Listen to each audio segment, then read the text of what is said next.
Neno huzalisha imani. Na imani hiyo tuliona ni kama ahadi mbalimbali za Mungu. Ziko ahadi nyingi zaidi ya 8,000. Kwa hiyo unaweza kupitia neno ukazalishiwa imani ya kuiamini ahadi fulani iliyotolewa na Bwana, na ukaing'ang'ania ahadi ile kama windo lako mpaka iwe yako. Na tuliangalia jana, moja yake ya ahadi ni uwepo wa Mungu ndani yetu, na tulipita katika vipengele mbalimbali, na nikasema ni lazima kwanza hilo neno ambalo umeligundua linazungumza juu ya uwepo wa Mungu unaoishi ndani yetu, hilo neno ulisikilize. Na ukilisikiliza uliunde mawazo hayo yaundwe ndani yetu. Maana sisi wanadamu tuna mawazo ya kibinadamu ambayo kwa sehemu kubwa yamezaliwa na matatizo. Mawazo yetu wanadamu yamezalishwa na shida na hali zinazotuzunguka, na zimetutengenezea mawazo ya hofu, mashaka, wasiwasi na namna ya kuwaza kushindwa hata kuaibika. Kwa hiyo ndio mawazo tuliyopokea wanadamu. Mwanamke yule anayetukana na mume wake anapata mawazo kwamba mimi sio wa thamani.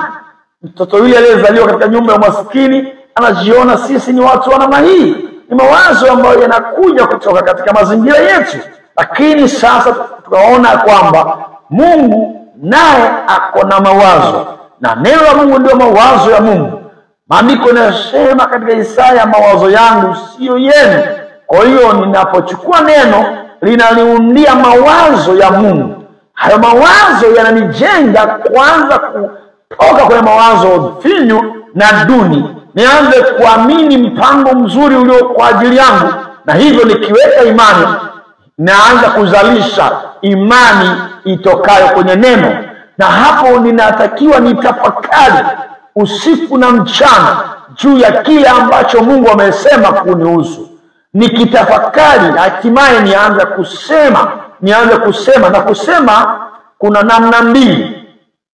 Unasema katika maombi. Unapoomba unaombea hilo ahadi kwamba Mungu, nakubali ulichosema Baba, ndivyo ilivyo. Hii ni ya kwangu Baba, itimize. Baba, ninaomba idhihirishe. Unapoomba hivyo ni kutamka, kuishika ile ahadi kwamba ahadi hii nimeipokea Baba, ni ya kwangu, hakuna kuninyang'anya, hakuna mjadala wala binadamu, sina mpango wa kukaa vikao nao. Hii ni kikao kimoja tu na mbingu, katika Baba, Mwana, Roho Mtakatifu, na mimi tumekubaliana, na nitatoka na kitatimia na itakuwa yangu. Hakika. Sasa unaposema, hiyo ni hatua ya kwanza. Ya pili, unaanza kuongea mbele za watu. Unapokuwa unahubiri, unapokuwa unaongea kifamilia, kazini, unaambia mimi maisha yangu yako sawa bwana, mambo yangu yako vizuri. Kwa hiyo unapoongea vile unataka tu asikie, hapo anakuambia huyu naye Ibrahimu alifanya hivyo. Alipoambiwa na Mungu, wewe sasa badilisha jina lako, usijiite mtu asiye na watoto, jiite wewe baba mwenye watoto wengi, na mke wako usimuite tasa, muite mama mwenye watoto wengi. Wakakubali. Sasa walikuwa wanaongea makusudi kabisa. Kuna vitu vingine tunaongea makusudi ili jirani asikie.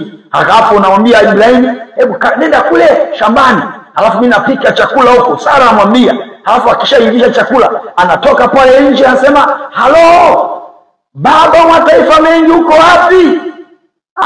Watu wanasema, jamani, pole Sara, pole sana Sara. Angalia hamu ya watoto, mpaka anaanza kumuita mume wake asiye na mtoto wa mmoja eti baba wa mataifa mengi. Hapo anasikia sauti nzito kutoka kule shambani, mama wa mataifa mengi, ninakuja. Anasema, wako kwenye mtumbwi mmoja tu, wamechanganyikiwa wao, wamerukwa na akili. Tunahitaji tuwaonyeshe watu tumerukwa na akili. Baadaye watagundua hatukurukwa na akili. Ni kuongea ili usiogope kuongea. Na ukiongea kuna maadui, sawa, watu sikie, watutungie misemo yao. Tuwape nafasi ya kututungia misemo. Watuweke majina, watuzungumuze kwenye vikao vya ombea vyao, haidhuru, lakini tutabaki tukiomba. Alafu ya mwisho, anza kutenda kulingana na ahadi ya Mungu. Hayo ni ilikuwa ya jana. Kama ukupata habari hii, udi kaangalia kwenye video hii ya jana. Leo tunasogea kidogo. Kumbuka jana tulizungumza juu ya uwepo wa Mungu ndani yangu. Mungu anaishi ndani yetu. Ninyi watoto wadogo mmewashinda, kwa sababu yeye aliye ndani yenu ni mkuu kuliko yule aliye katika dunia. Ndani yako kuna Mungu ameweka makao. Sasa leo tunaongezea. Kumbuka nilikwambia neno ambalo nalifundisha katika vipengele hivi tunalipa nafasi kama mbegu. Kwa mbegu ya kwanza tulipanda ituoteshe imani ya uwepo wa Mungu ndani yetu. Hiyo ilikuwa ni mbegu ambayo tumeipanda ichipushe mti na matunda ya uwepo wa Mungu. Leo tunapanda mbegu nyingine. Hii mbegu nyingine nasema hivi: Mungu yupo pamoja nasi. Jana Mungu yuko ndani yetu. Sasa leo Mungu yupo pamoja nasi. Sasa katika pamoja nasi ni kwamba walio pamoja nasi ni wengi zaidi kuliko wale walio pamoja na adui. Walio pamoja nasi ni wengi zaidi kuliko wale walio pamoja na adui. Sasa hapa ni vizuri nikusaidie kitu kimoja. Mungu anaposema mimi niko pamoja na wewe, hiyo ndio tafsiri ya kwamba yeye ako na viumbe vingi ambao vinamzunguka, ambao ameviagiza na kuvituma na kuviamuru vikutumikie wewe. Hao viumbe wanaitwa malaika. Kwa ndio maana ukisikia mahala fulani Mungu amesema niko pamoja na wewe, inamaanisha kuna malaika wako na wewe. Na hivi sasa inamaanisha nini kuwa pamoja Mungu kwa pamoja na wewe? Maana yake hii kwamba nitakuongoza, nitakulinda, nitakutetea, nitakupigania.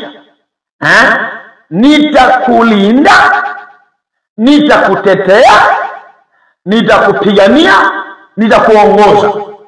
Kwa hiyo Mungu anapokuwa pamoja nasi ni kwamba majeshi yake, ni nguvu zake ziko kutulinda, ni nguvu zake zipo kututetea, ni nguvu zake zipo kutupigania, kutuokoa kwenye hatari mbalimbali, au ni uwepo wake, ni nguvu zake kutujibu kwenye mambo ambayo hatungeweza kupata majibu yetu.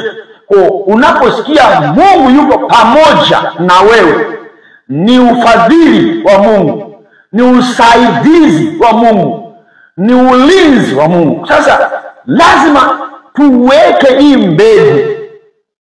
Mbegu hii ni muhimu sana, kwa sababu tumezungukwa na hatari mbalimbali.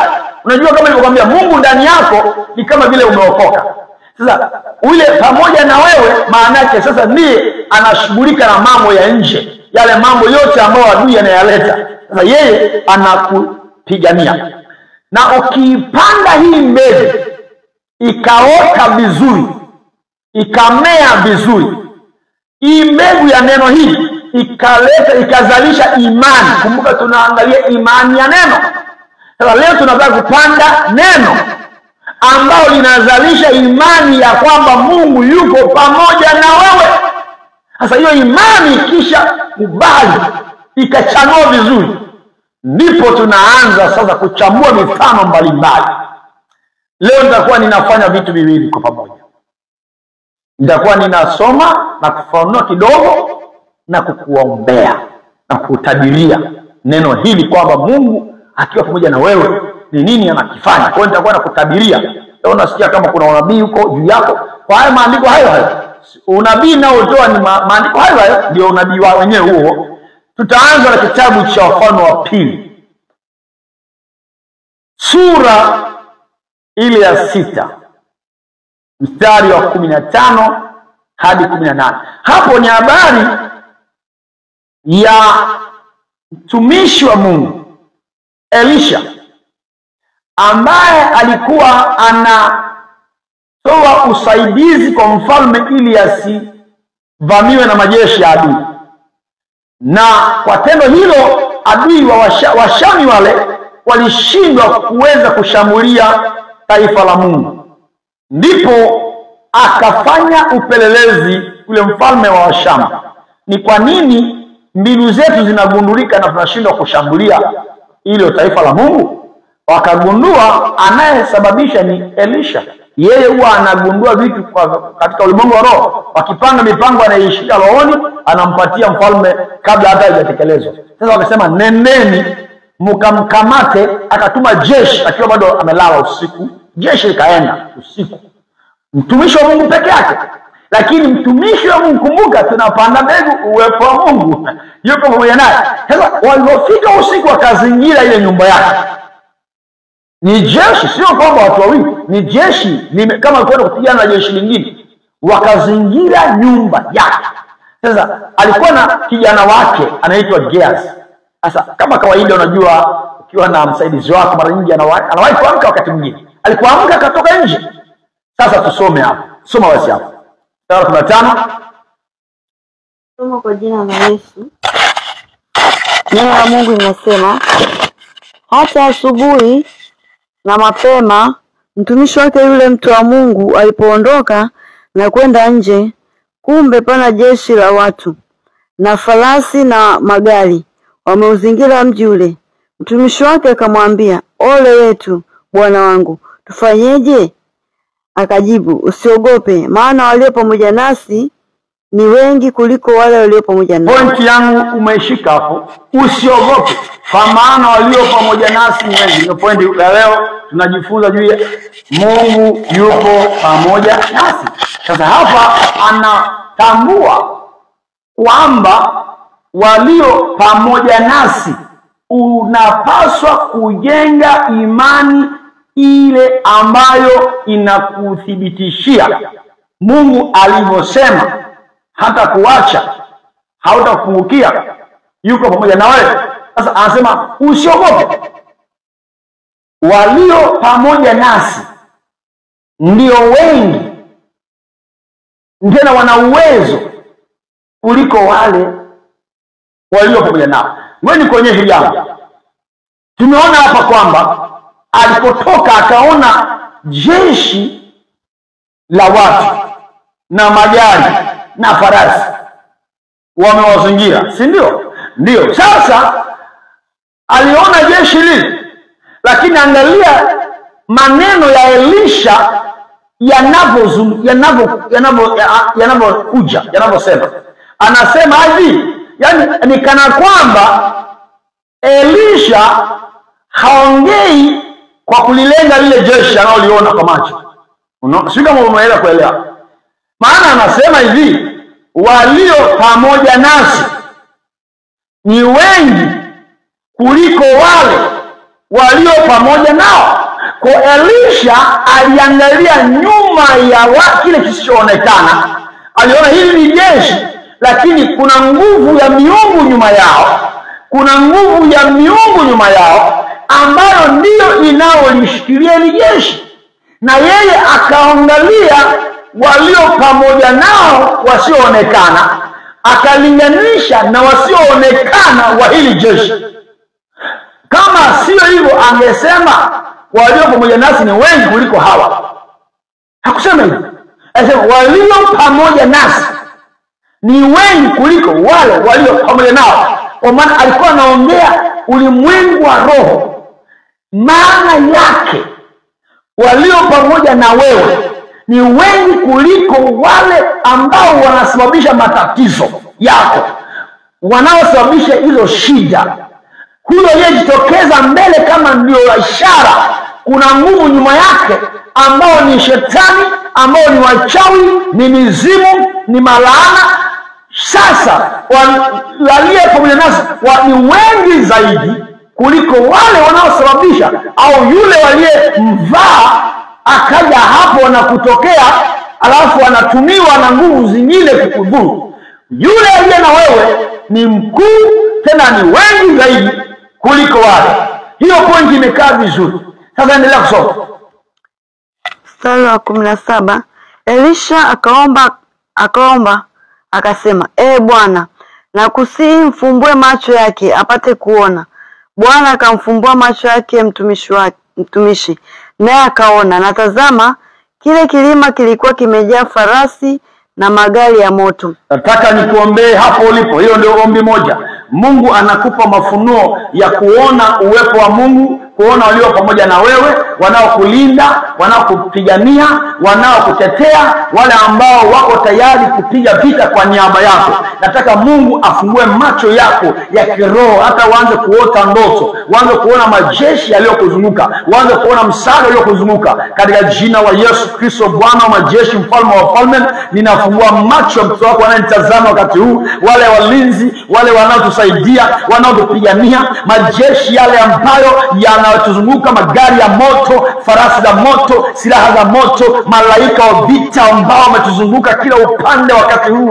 Bwana, ninaomba ukaufunue katika mtoto wako huyu, aanze kuona msaada huu, aone majeshi haya kwa jina la Yesu. Fungua macho yetu Bwana, tukakuone, tuone ule msaada ulio pamoja nasi. Baba, fungua macho yetu ya rohoni, fungua macho yetu ya rohoni, tuanze kuona. Wakati mwingi tumeona adui tu, tumeona matatizo, tumeona dhiki, tumeona adui anavyotaka kutuangamiza, lakini leo ninaomba Bwana upako huu, fungua ufahamu wetu, fungua ufahamu wetu, fungua ufahamu wetu, fungua ufahamu wetu, fungua ufahamu wetu, fungua macho ya rohoni, fungua macho ya rohoni, macho ya rohoni yafunguke sasa. Anza kuona, anza kuona, anza kuona walio pamoja na wewe.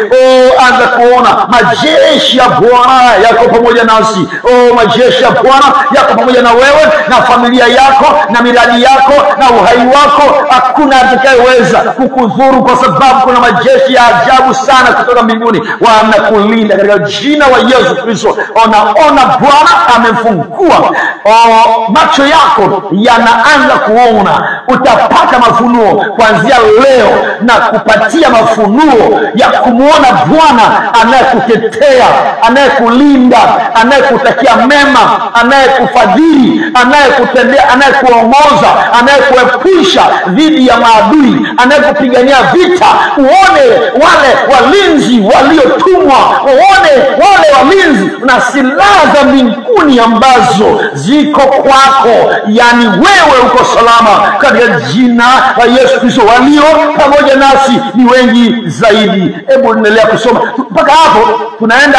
Hebu tuende Zaburi 34 mstari wa 7. Zaburi 34 mstari wa 7. Haraka Zaburi 34 mstari wa 7. Maandiko yanasema kwamba, hebu soma hapo tu. Zaburi 34 mstari wa 7.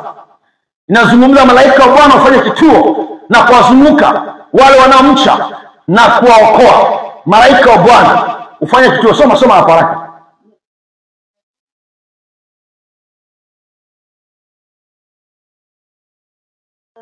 Mstari wa 7, neno la Mungu linasema, malaika wa Bwana hufanya kituo akiwazungukia wamchao na kuwaokoa. Malaika wa Bwana afanye kituo hapo kwako. Malaika wa Bwana afanye kituo kwako. Malaika wa Bwana afanye kituo kwako na akuzunguke. Malaika wa Bwana afanye kituo, wanakuzunguka na kukuokoa na hatari zote usiku na mchana. Malaika wa Bwana, ninaomba Bwana utupatie ya malaika wale ambao wanafanya kituo. Tuwaone wako malaika ambao wameweka kituo hapo ulipo. Kuna malaika wameweka kituo hapo wanaokuzunguka nyumba yako, kuzunguka nyumba yako.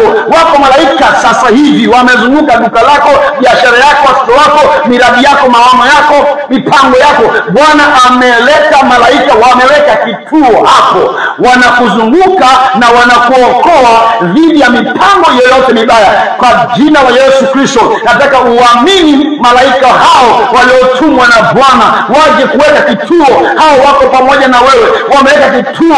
Inua imani yako, inua imani yako. Baada ya kuwaza tu kuna mizimu, baada ya kuwaza tu kuna wachawi, baada ya kuwaza tu kuna mapaka, kuna mabundi yanakuja kunikaba mijinamizi, hebu waza sasa kuna kituo cha malaika hapo nyumbani kwako. Kwa nini usione ya kwamba ni kituo? Malaika ameweka kituo, yani kituo kiko hapa, wanaozunguka kukuokoa, kuondoa hatari yote, takataka za shetani. Kila takataka ya shetani inaondolewa, anafagia kila kinachojitokeza hapo kinafagiliwa, kinakimbia mbali, kinaondoka. Mchawi katiza anapigwa, anapanguliwa.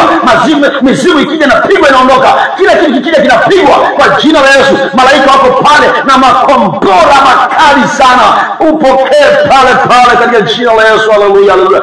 Oh, Mungu anatenda miujiza usiku wa leo. Uwepo wa Mungu, lazima uamini uwepo wa Mungu. Tunaenda kurudi pale katika kitabu chetu cha Wafalme wa Pili.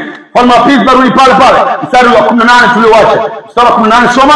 Mstari wa 18 soma hapo sasa. Nasoma kwa jina la Bwana. Ndio. Nao walipomteremkia Elisha, akamwomba Bwana akasema, ndio, uwapige na kusii watu hawa kwa upofu. Ndio. Akawapiga kwa upofu sawa sawa na neno la Elisha. Ndio. Amen. Endelea mstari wa 19. Elisha akamwambia, njia hii sio na mji huu sio, nifuateni mimi. Sasa Elisha anaomba ombi. Tunaenda wapiga upofu wote, adui zako wapiga upofu, wapiga upofu kila mahali ambapo wamekuja wanaona vitu vyako, wapiga upofu. Alafu wewe ndio utawatawala, utawaongoza kwa jina la Yesu Kristo. Na achilia roho ya upofu dhidi ya adui zako wote, wapiga upofu wote waliokuzunguka, haya majeshi yote ya mapepo yapiga upofu, wapiga upofu wachawi, wapiga upofu, wapiga mizimu, pile tuma wapiga upofu wote wasikuone wote wasikuone kwa damu Yesu. Tunawapiga upofu wote na tutachukua mamlaka dhidi yao. Elisha akamwambia, nifuateni mimi. Akaanza kuwatawala wote waliojipanga, waliokuja kwako kwa madhara. Sasa hawatakuweza kwa sababu wewe unawatiisha, wako chini ya miliki yako. Uko upako ambao umeachiliwa kwa nguvu ya Mungu. Sasa hivi anza kutamka pale ulipo, yeyote ambaye anakuona kwa ubaya, mpiga upofu kwa jina la Yesu. Piga upofu kwa jina la Yesu. Piga upofu kwa jina la Yesu. Yeyote ambaye anajipanga kuhudhuru, sasa mpiga upofu kwa damu ya Yesu Kristo, kwa damu ya Yesu Kristo, kwa damu ya Yesu Kristo, kwa damu ya Yesu Kristo. Oh, tunasoma kitabu cha Mwanzo sasa. Mwanzo kitabu cha Mwanzo mstari wa sura 19. Mwanzo 19 tunaangalia Bwana yupo pamoja nasi, anapiga vita kwa ajili yetu, Mstari wa 4 inazungumza malaika walishuka katika nchi ya Sodoma, wakaenda pale wakamkuta Lutu. Halafu Lutu kawakaribisha, na walipoingia tu wale watu wa mji ule wakaja wakazunguka nyumba ya Lutu, wakasema tuotolea watu watende vibaya. Lutu akawatetea akasema tutavunja mlango. Lakini mstari wa 9 wakasema ondoka hapa wewe Lutu, sisi tutakufanya vibaya. Angalia mstari wa 10. Lakini malaika wale wakaona hapa lazima nimtetee Lutu. Wewe uliotenda mema, umekaribisha neno la Bwana maishani mwako, umekaribisha Mungu ndani ya maisha yako. Adui amejipanga kuletea madhara. Sasa Mungu aliyemkaribisha, aliye pamoja na wewe, angalia kilichotokea. Soma mstari wa 10 na 11. Neno la Mungu linasema, lakini wale watu wakanyosha mikono yao, wale malaika wakamuingiza Lutu kwao. Kumbe wanakwao hapo. Yani ingawa wamekuja ugenini, kumbe wanakwao hapo. Maana huo ni ulimwengu wa roho. Wakamuingiza nyumbani, wakamuingiza kwao. Wakaufunga mlango. Kisha wakawapiga hao watu walioko mlangoni kwa upofu. Wadogo kwa wakubwa, hata wakachoka kwa kutafuta mlango. Inamaanisha hivi, kwa kuwa Lutu aliwakaribisha hawa malaika, mambo yalipochacha, mambo yalipoharibika, mambo yalipokuwa yamekuwa si mambo, nyumba ile ya Lutu malaika waliifanya kuwa yao. Wakamchukua Lutu wakamwingiza kwenye nyumba yake mwenyewe, lakini wao wakaanza kutawala, wakafunga mlango, alafu wakawapiga upofu wale watu maadui. Walianza kutafuta mlango wakaukosa.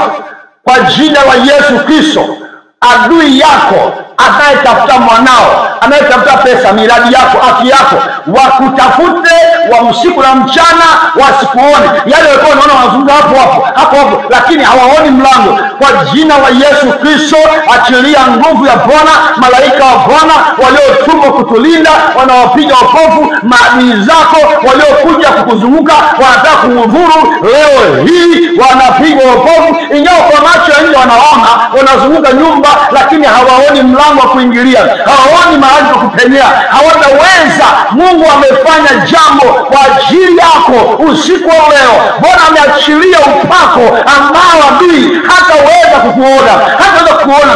Atakutafuta lakini hata kuona, atakutafuta hata kuona, hata kuweza. Kuna upako maalum ambao Bwana amekufunika, kwa sababu yuko pamoja na wewe. Bwana yuko pamoja na wewe. Hii ni vita yake, hii ni vita yake. Anapiga vita kwa niaba yako. Haleluya. Sasa nisikilize, tunaangalia uwepo wa Bwana pamoja nasi.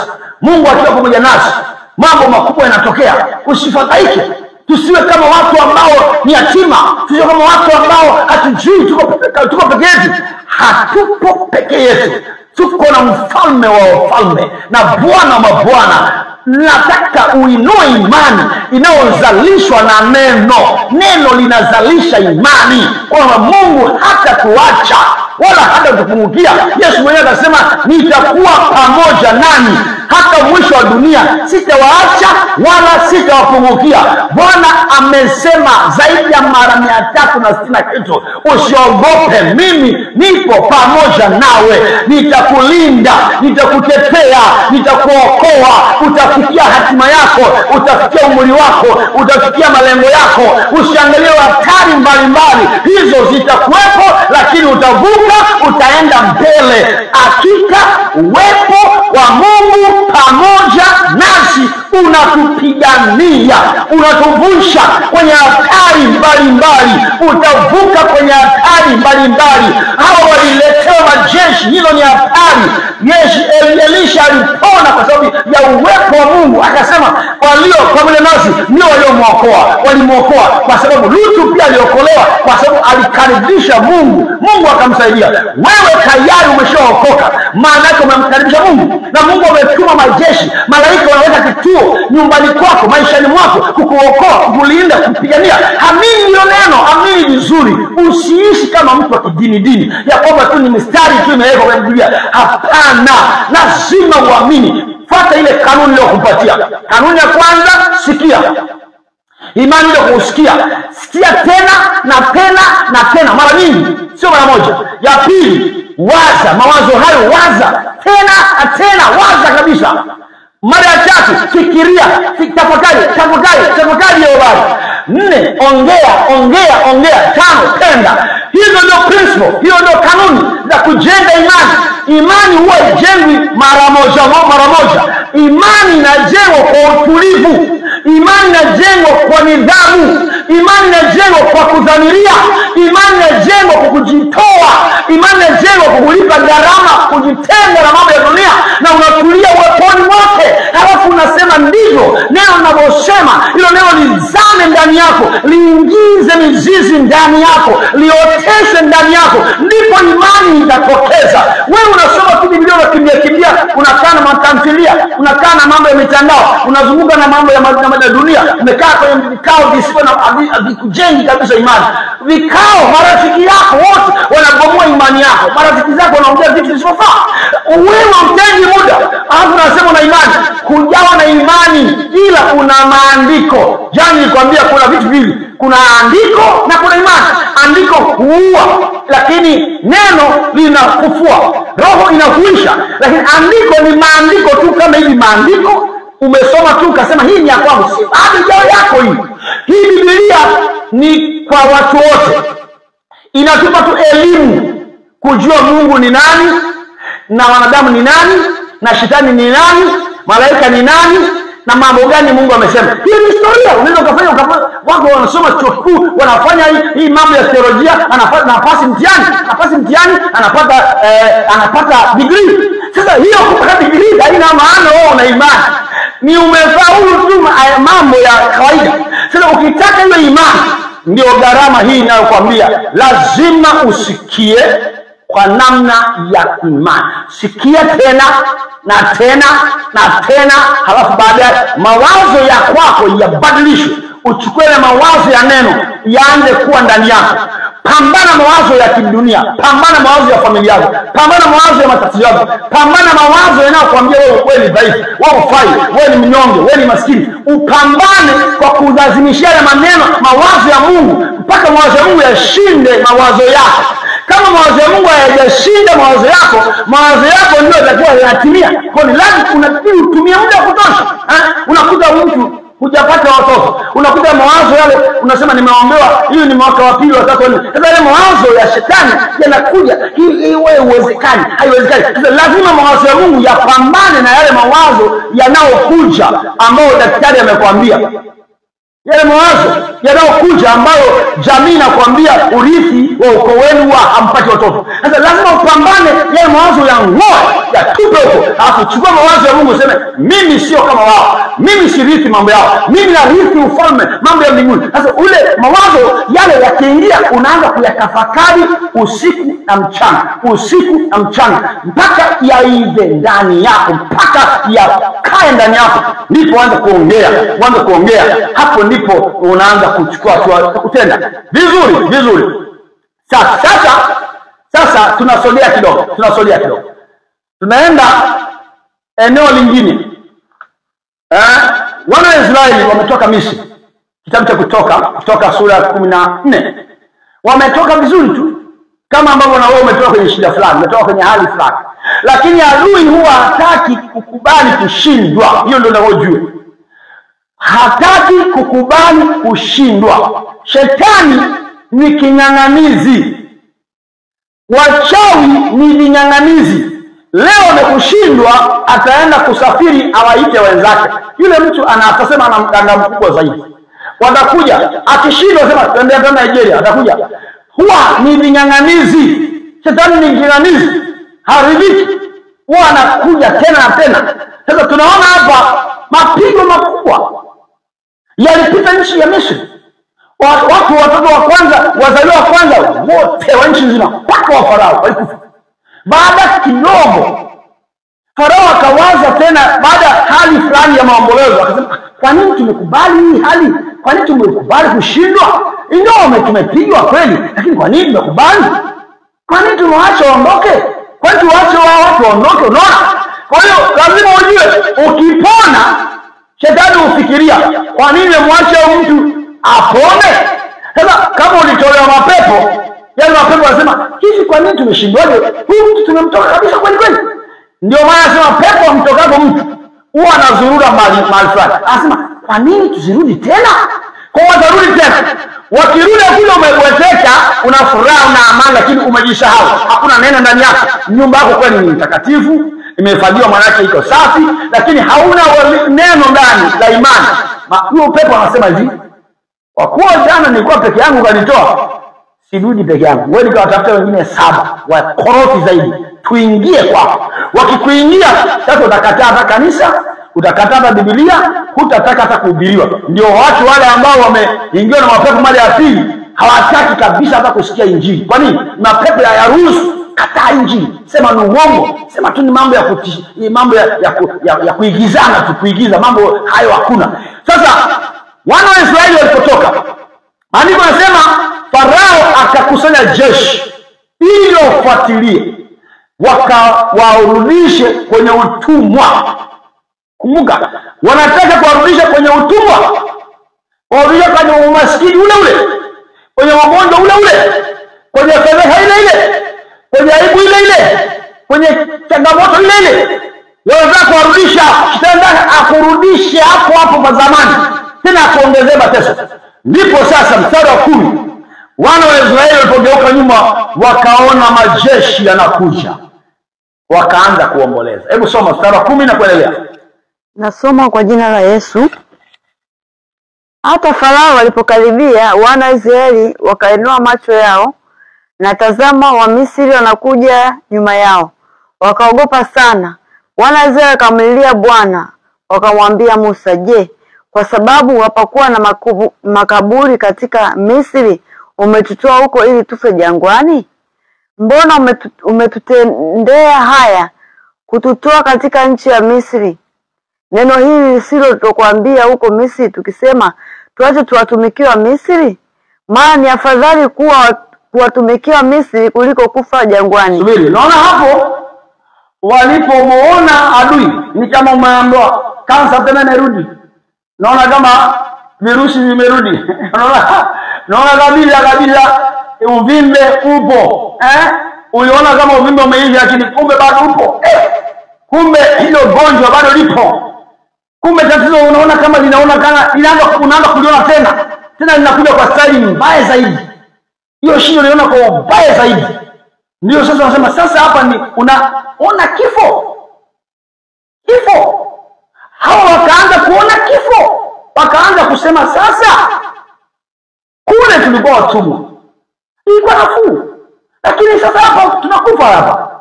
Yaani kuna tatizo. Unaweza ukaliona ukakosa mbadala, yaani ukabaki na jibu moja tu, hapa ni kifo. Sio mambo ya kupiga hapa. Wengine mpaka sasa mko hapa. Kuna tatizo unalo peke yako. Huwezi kumsimulia kama mtu fulani, maana ni aibu. Na unaona hii shida ni yangu. Ni kama ya kudumu. Unaona? Yaani hawa waliona hapa hakuna njia, ni kaburi, ni kifo. Aibu hii ni ya milele, imekuja. Ndipo wakasema tutakufa tu hapo na hakuna mazishi.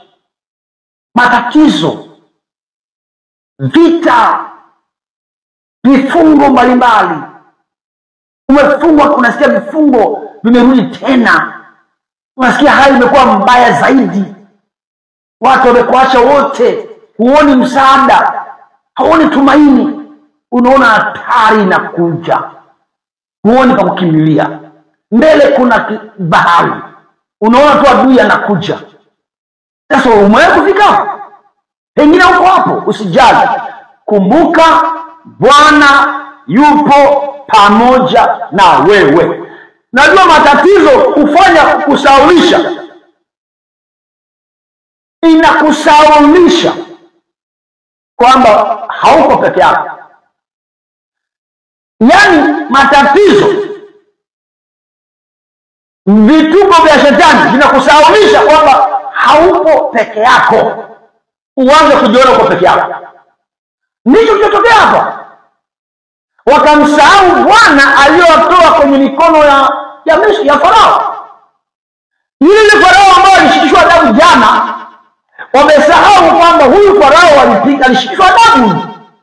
Kwani Mungu sasa alibadilika leo, ampata wapi nguvu huyu Farao? Kapata wapi nguvu za kumshinda Mungu wetu aliyemshikisha adabu jana? Tatizo usipokuwa makini linafuta uwepo wa Mungu maishani mwako. Unaondoa kabisa kwamba Mungu yuko pamoja na wewe. Unawaza tatizo lipo pamoja na wewe. Na hii ndio hali ya watu wengi. Wengine wamesusa kuja makanisani. Wamesusa kwenda kwa watumishi wa Mungu. Wameamua kuishi njia zao. Wameamua kwenda kwa waganga. Wameamua kufanya njia zingine. Kwa nini? Kwa sababu matatizo yalipojirudia mara ya pili, wakasema hata mambo ya kuombea sitaki tena. Mambo ya ibada sitaki tena. Sitaki tena maombi. Wameamua kwenda njia zao kupotea zaidi. Ndipo Musa, angalia Musa peke yake alibaki na imani ya neno. Nafundisha imani ya neno.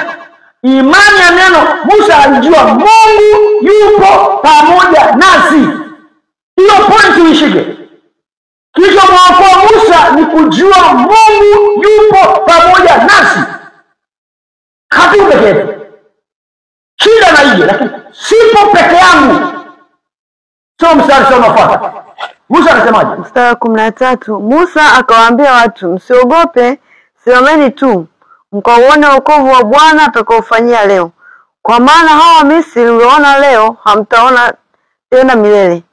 Bwana atawapigania ninyi, nanyi mtanyamaza kimya. Musa akasema ndio mtauona leo, mtamwona Bwana leo.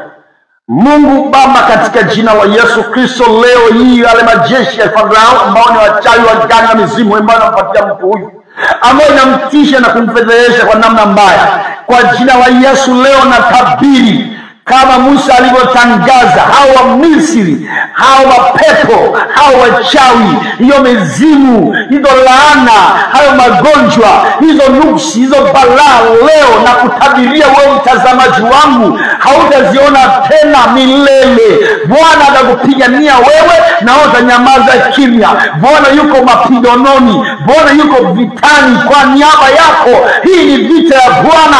Bwana anapigana, ametuma majeshi yake, malaika zake.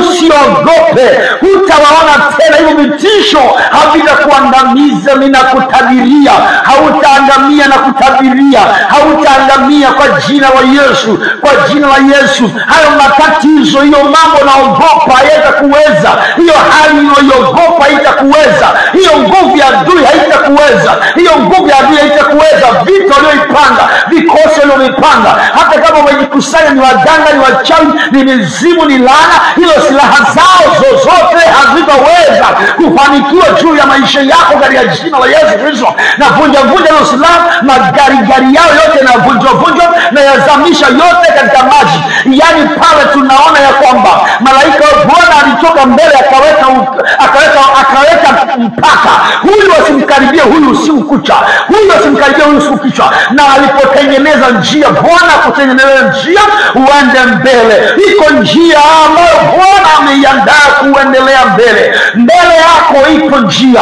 Bwana anatengeneza njia, ana majibu. Leo nakupa majibu. Kuna majibu hata kama uyaoni. Mpaka unapoona kuna bahari, lakini Bwana anakuwa majibu. Majibu yako hapo. Mlango unatokea hapo. Mlango unatokea hapo. Msaada unatokea hapo. Pokea msaada wa Bwana. Bahari na kuamuru, achia njia. Achia njia. Kila kikwazo na kiamuru kiachie njia. Uingie upite. Adui anayejaribu kufuatia kwenye njia ya Bwana, na muamuru sasa kaburi lake. Adui anakufuatia na mtangazia, hilo ndio kaburi lake.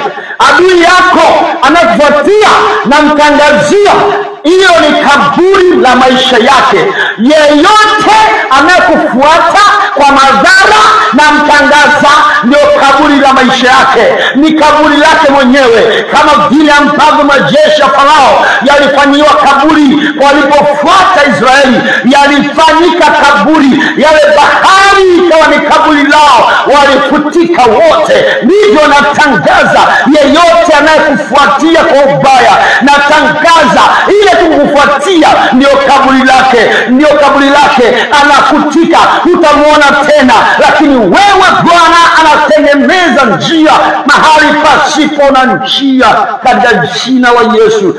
Mungu akubariki, Mungu akubariki. Mungu yupo pamoja nasi. Muda wangu unanikimbia, lakini acha nikusemeshe maneno kadhaa mengine. Mungu kwa pamoja nasi ina maana tusitie changamoto. Ukisenda sura ya 15 ya Kutoka mstari 22 na 24, maandiko yanasema, baada ya shangilizo za kuona Wamisri wamezamishwa, na baada ya kuona ushindi waliopiganiwa na Bwana, wakatembea siku 3 hawajaona maji. Mungu anatupima pia, Mungu anatujaribu pia. Hapo ndio watu waelewi.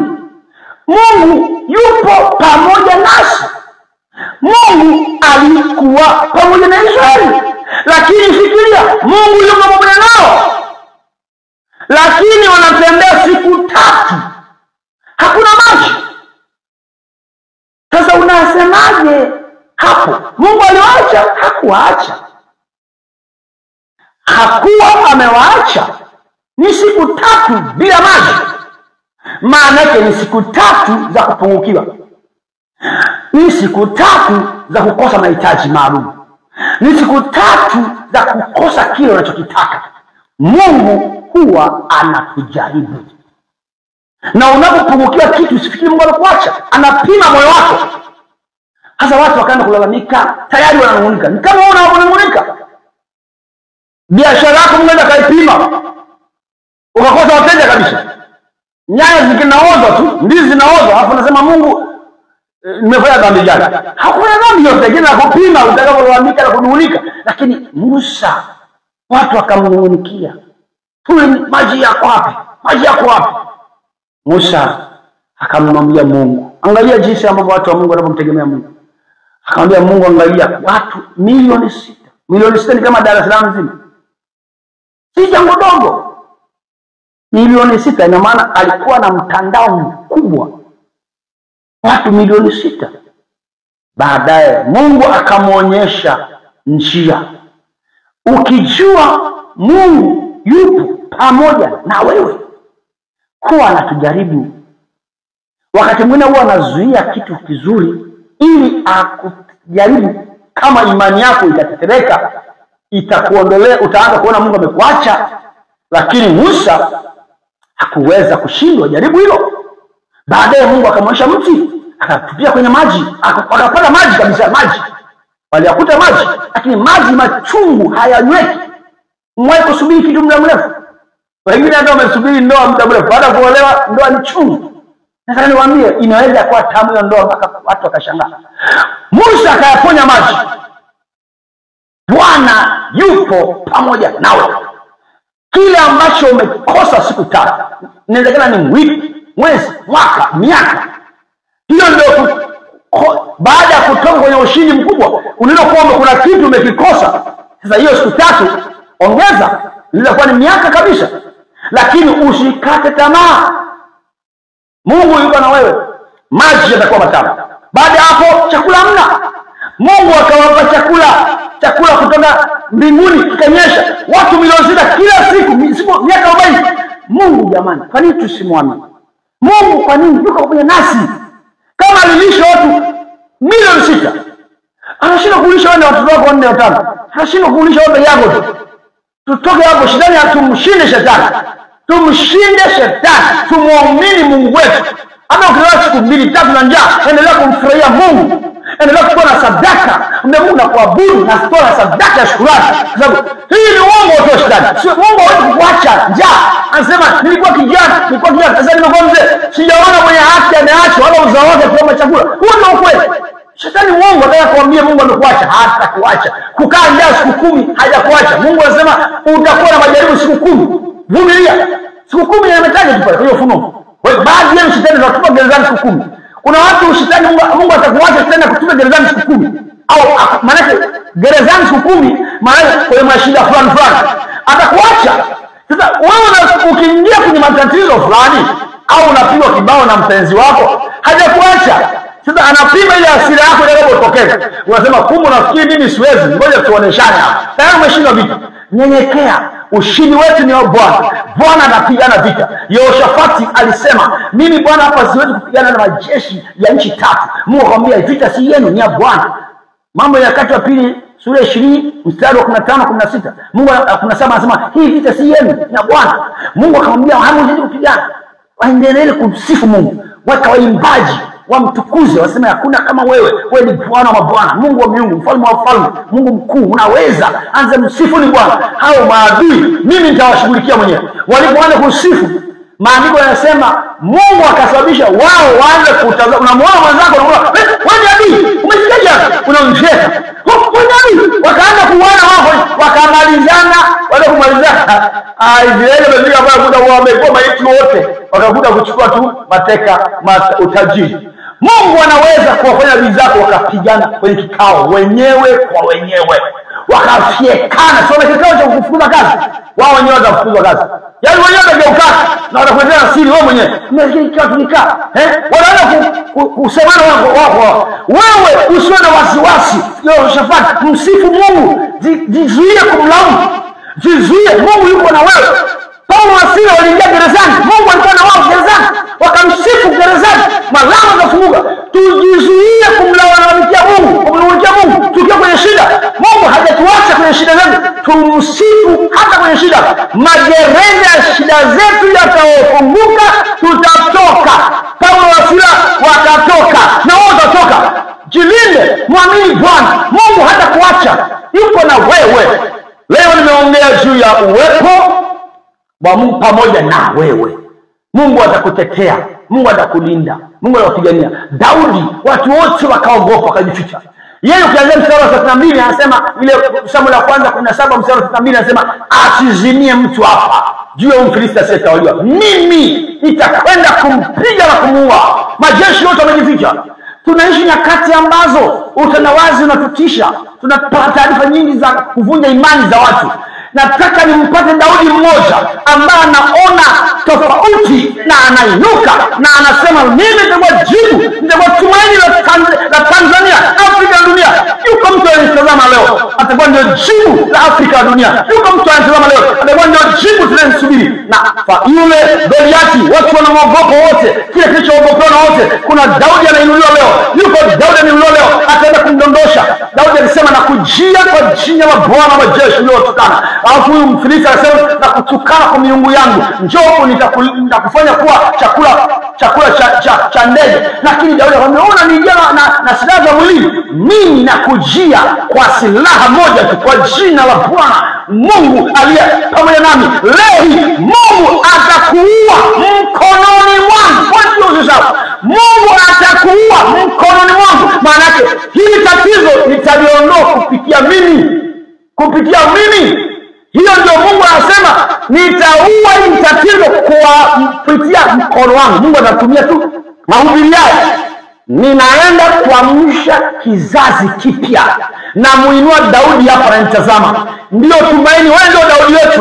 Wewe ndio Daudi wetu wa kizazi hiki. Mungu anakuinulia imani. Unasikia kabisa ni wewe uko hapa, unamsikia mtume wangu. Mtume anaongea, ni wewe Daudi. Simama Daudi. Nenda katetee.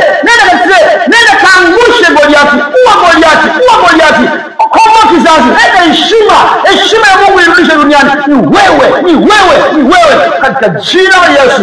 Bwana wa majeshi wa utukufu akufunike hapo ulipo na upako ule alioingiza imani ndani ya Daudi, akajua yuko na wewe mkuu Jehova. Akasema, leo Bwana atakutia mkononi mwangu na mimi nitakuondolea kichwa na utakuwa chakula cha ndege. Naomba leo kila jambo baya dunia ambao naliogopa kwa jina la Yesu, huyo anayemtazama mwekee roho ile ambayo aliweka kwa Daudi, akatoa ile aibu ya familia yake, ya kanisa lake, ya jamii yake, ya ukoo wake, ya kabila lake, ya Tanzania, ya Afrika, ya ulimwengu. Ninaomba Bwana, inua mtu anayekuamini kwamba upo pamoja naye, si kwa uwezo wala nguvu, bali kwa roho wako. Hakuna Goliati anasimama leo anadondoka na kata kichwa cha Goliati usipolewe. Kila Goliati wako na muua na kata kichwa kwa jina la Yesu. Goliati wako na mkata kichwa kwa jina la Yesu. Na muua Goliati wako kwa jina la Yesu. Na kuinua kibwa hicho kichwa, tembea na ushindi mkuu na kibeba hicho kichwa cha Goliati. Goliati ni mfu, wewe sasa ni mshindi kuanzia leo kwa jina la Yesu. Katika jina la Yesu, hapo ulipo, kama imetendeka jambo hilo, kama umepokea ushindi huo, useme amina nzuri katika jina la Yesu. Haleluya. Mungu akubariki. Muda wangu umeshaishia. Mungu akubariki sana. Kesho tutaendelea kuanzia saa 4 kamili mpaka saa 5. Naomba ucomment hapo kama wewe kichwa kimekatwa cha Goliati. Sasa Goliati wangu nimeshaondolea kichwa. Angalia pale kama maji yako machungu, kuna kitu Mungu ameshabadilisha maji yako yamekuwa kama tamu. Yaani Mungu ameongea vitu vingi. Sema kile ambacho Mungu amekufanyia, lakini pointi kubwa, inua imani.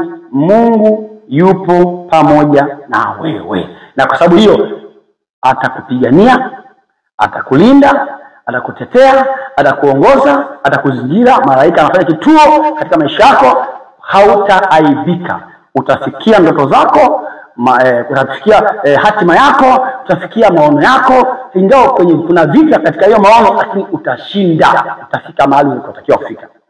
Mungu akubariki sana. Basi tukutane kesho. Nikuage kabisa. Tukutane kesho. Asante sana. Bye bye.